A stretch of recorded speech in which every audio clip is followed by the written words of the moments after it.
जगह थी, पर था वो प्रणामी। तो माँ ने तो सिखाया ही था बचपन से, बेटा कहीं बाहर का खाना नहीं, इधर उधर खाना नहीं, हम तो प्योर वेजिटेरियन है। अब बेचारा घूमते घूमते थक गया, भूख लगी, अब सोचता है क्या करूं, क्या खाऊं। तब तक उसने हलवाई की दुकान देख ली। वहां दूध गर्म किया जा रहा था बड़ी कढ़ाई में, और कई लोग वहां दूध पी रहे थे। तो उसने सोचा कि दूध पीना तो अच्छा है, दूध पी लेता हूं। उसने भी उस जमाने में 10 रुपये में इतना बड़ा ग्लास दूध का आ गया। अब गरम गरम दूध, इतना बड़ा ग्लास, थोड़ी देर वो बैठा, थोड़ा ठंडा हुआ पीने लायक, तो उसको पी गया। उसने ग्लास वापस दिया, तब तक उस हलवाई का जो नौकर था उसको याद आया कि अरे मैंने इसको दूध तो दिया पर उसमें चीनी तो डाली ही नहीं। कहा भाई माफ करना, मैंने तुझे दूध दिया पर उसमें शक्कर नहीं डाली, मीठा नहीं डाला। कहते कोई बात नहीं, हाथ में दे दो। बेचारा सीधा साधा था। उसने कहा कोई बात नहीं, हाथ में दे दो। तो उसने 2 चम्मच चीनी उसके हाथ में रख दी और वो खा गया। और जाके रोड के ऊपर लोट पोट होने लगा, अलट पलट हो रहा है। तो हलवाई ने देखा कि ये यहाँ दूध पी के गया और वहां लुढ़क रहा है, लोट पोट हो रहा है, कहीं मर गया तो मेरा तो आज कबाड़ा होने वाला है, जरूर पुलिस आएगी, जेल होगी। अपने नौकर को कहता है जल्दी जल्दी तू सब बर्तन धो दे, दूध जितना है नाली में गिरा दे और दुकान बंद करके चलते। नौकर को भी इतना ही चाहिए कि कब मालिक छुट्टी दे दे और हम चले घर। उसने फटाफट दूध के कैन डाले नाली में और धोए बर्तन उल्टे करे। तब तक वो भाई वहां से उठा और चलने लगा। तो मालिक ने बोला इधर आ भाई, इधर आ, तूने दूध पिया और यहाँ लोट पोट कर रहा था, क्या हो रहा था तेरे को, पेट में दर्द हो रहा था? कहते नहीं नहीं, आपके नौकर ने दूध दिया, बाद में मीठा दिया, तो मैं सोचने लगा कैसे मिलाऊं, तो मैं मिला रहा था।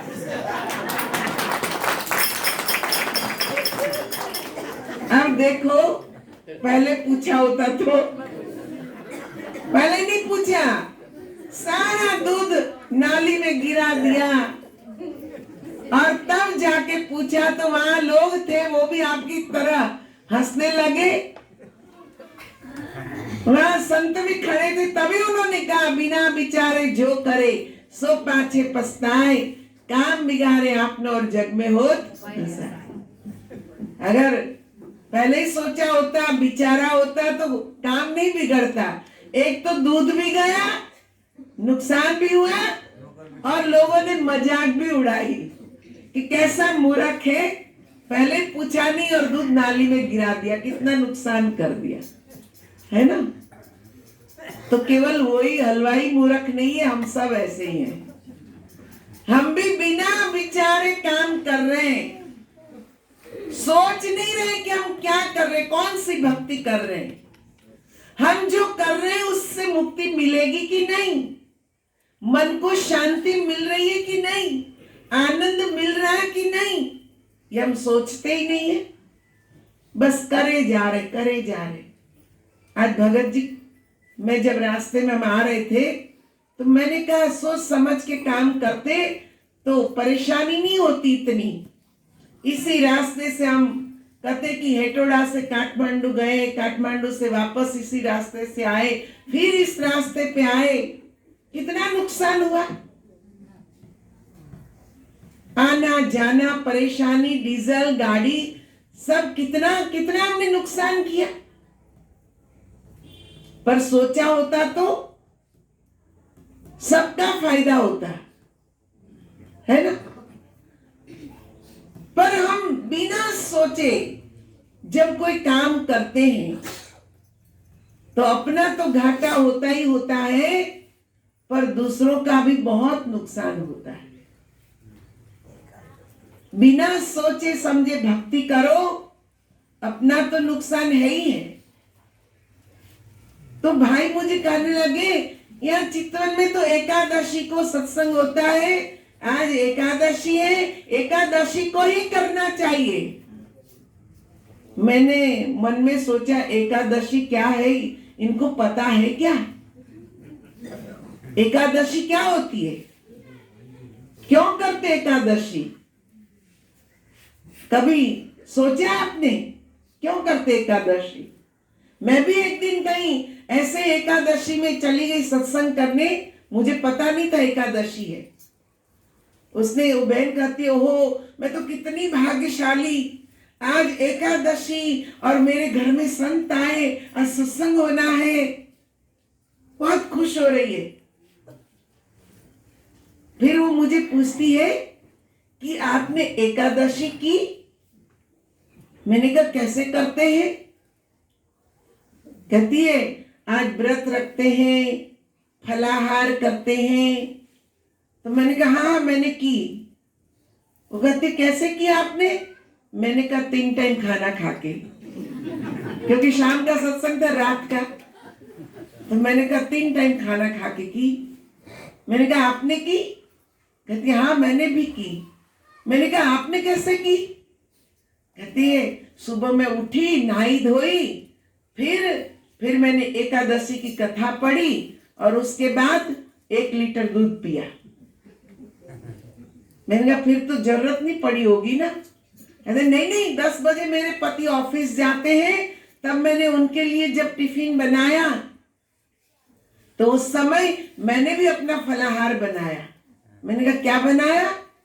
कहते आलू की सब्जी बनाई, सिंगाड़े की आटे की पूड़ी बनाई और वो मैंने खाई। मैंने कहा फिर तो भूख नहीं लगी होगी। कहते नहीं, मेरे बच्चे जब स्कूल से आए 12:30 बजे, तब उनको खाना दिया तो मैंने भी खाया। मैंने कहा आपने क्या खाया? कहते मैंने 4 सेव खा लिए। अब मैंने कहा फिर कहती 4 बजे फिर भूख लगी, बच्चे नाश्ता करने बैठे तो मैंने भी खाया। मैंने कहा आपने क्या खाया? कहती 1 दर्जन केला खाया। अब सोचो आए एकादशी। फिर मैंने कहा कहते फिर क्या आपका सत्संग था तो जल्दी जल्दी खाना बनाया परिवार के लिए, तो मैंने भी अपने लिए चौलाई का हलवा बनाया और वो खा लिया। मैंने कहा धन्य हो आपकी एकादशी। सारा दिन तो खा और कहते एकादशी की। फिर गुजराती में भजन गाते एकादशी के लिए। मैं भी आपको एक लाइन सुनाती हूँ, क्या पता आप समझे ना समझे। क्या गाते हैं? वो बड़े खुश होकर मुझे सुना रही है। धन्य एकादशी, धन्य एकादशी, एकादशी करिए तो वैकुंठ पामिए। क्या गाया? अरे धन्य हो गई आज एकादशी। जो एकादशी का व्रत करता है उसको वैकुंठ मिलता है। मैंने कहा आपको मिला? कहती यही हूँ। क्या मिला? यही हूँ। मैंने कहा कैसे मिलेगा? पूरा दिन तो मन खाने में ही लगा है, क्या खाऊं, फलाहार में क्या खाऊं।